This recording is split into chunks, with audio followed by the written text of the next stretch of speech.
So today, I found out what happens when you put 4 rocket motors onto a chicken.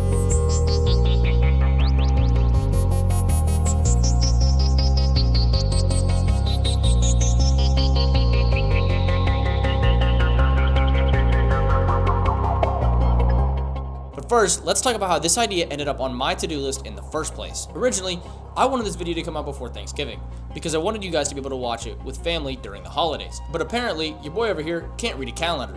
So, first things first. I started off this build writing down my idea on some paper and the basics of what I needed to start the process. Then, I went to the store and I got everything that I needed.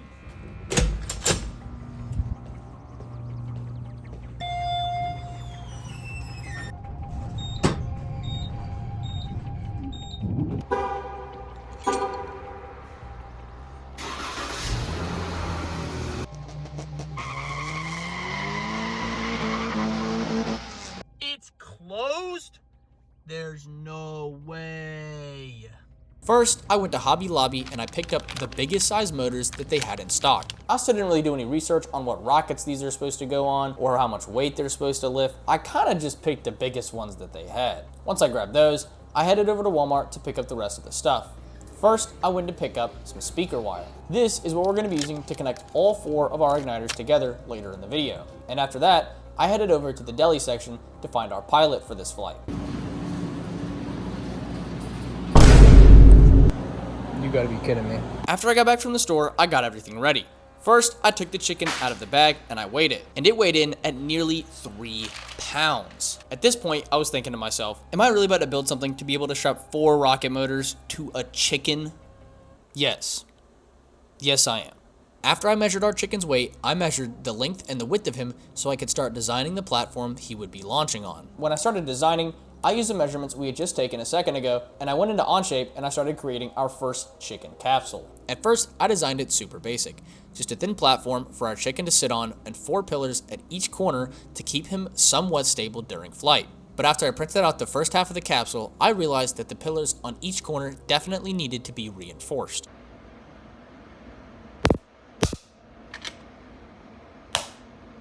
So I fired Onshape back up and I got back to work. After probably about an hour of work, we had our new chicken capsule design. While we were printing that off, I started designing the new motor casings that our Estes E12 motors would go into. To get the sizing right, I designed a couple different test sizes before I went ahead and printed the whole thing. And speaking of printing the whole thing, I put a little hole in the back of each motor casing and on the bottom of the chicken capsule for the ejection charge. And while I was printing, I got started on the wiring harness so that all 4 igniters would light simultaneously.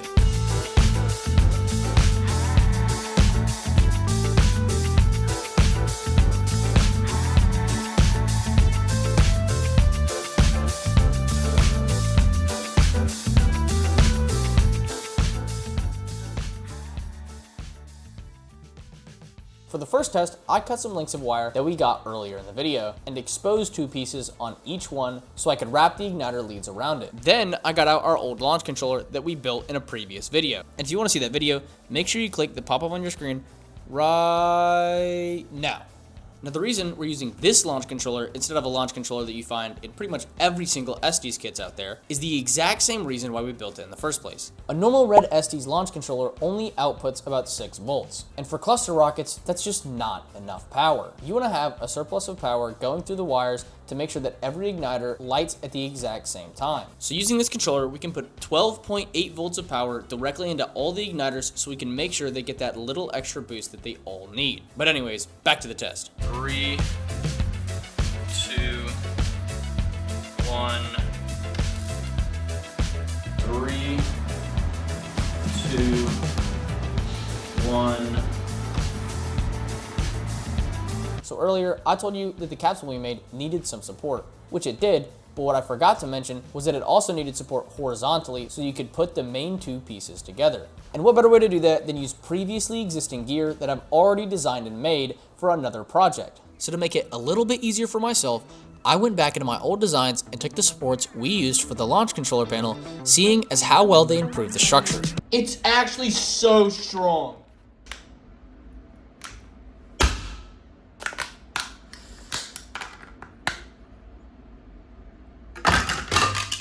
So we printed a couple of those off, and then we were ready to put it all together.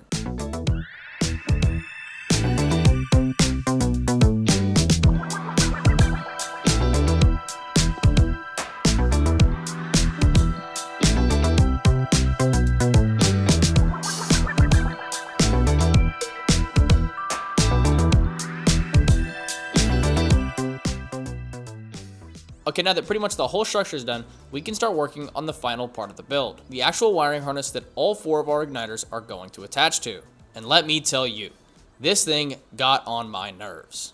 Because for some reason, I just kept ripping the wires apart instead of stripping them, even though I was using the correct size of wire strippers. At least I think it was the right size. After failing to cut them correctly 3 different times, I ended up taking the long route and just using a really small X-Acto knife and hand cutting each wire. This took forever, but it was easier than ripping each wire apart over and over again. When I was cutting the wires, I knew exactly where to cut because I had marked them using Sharpie around the holes on the bottom of the capsule. This helped me make sure that when the cutting and wiring was all said and done, I wouldn't have to do it again because I used the exact spots they will be in when they are in the motors. After I finished attaching the igniters to the wires, I hit it with some soldering to make sure that it wouldn't fall apart on the way to the launch site. 6, 5, 4, 3, 2, 1, 0. Now hold up, before I let you guys watch the video, I wanted to let you know that if you think you're going crazy because you can't hear anything in these videos, you're not. When I filmed this with my main camera, I filmed it in slow motion, which natively doesn't record audio. Same thing goes for my drone. And also, the meta glasses that I was wearing at the time just didn't record any video or audio at all. So since you guys can't hear anything, I'll just play some sound effects for you. And with that, I'll see you later.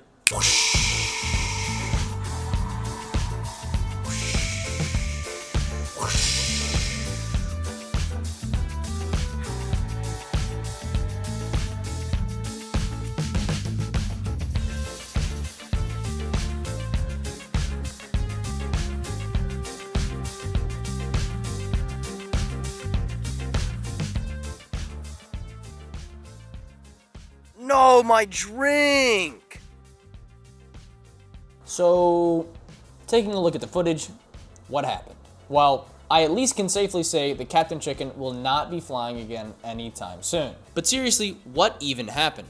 Well, if you take a really close look at our slow motion video, you can see that one of the motors started just a couple milliseconds before the other 3. And when we're talking about rocket motors, that super small amount of time can completely destroy your flight. Also, typically when you're launching a cluster of motors like this one, they aren't so spread apart from each other. They're usually tight to each other, so just in case there was one that started earlier, like in our case, it wouldn't be nearly as big of a deal as our launch was. So sadly, for Captain Chicken, the mission was doomed from the beginning. Another thing that made this launch so difficult is weight distribution. When you're launching a normal rocket, all of its weight is as close together as possible, and there's nothing straining out on the edges that could possibly make the flight unstable. And to add on to that, whenever you're flying a cluster rocket like we are in this video, you'll usually be flying the motors tight to each other, so that just in case one lights a little bit before the other one, it's not such a massive deal like it was on ours. So for something as dumb as a video as this is, I'm not going to spend the time to try and get all of the math correct. I just wanted to have fun, and I thought this would be a good way to do it. But that doesn't mean I won't be back next year to try again and actually get a chicken to fly. Well, I guess fly again? Anyways, I hope you enjoyed the video as much as I did, and if you did, make sure to like, subscribe, and leave a comment of what I should do next. But that's it for this video, guys. Thanks for watching, and remember to stay curious and aim for orbit. Why am I using a banana again? I don't really know.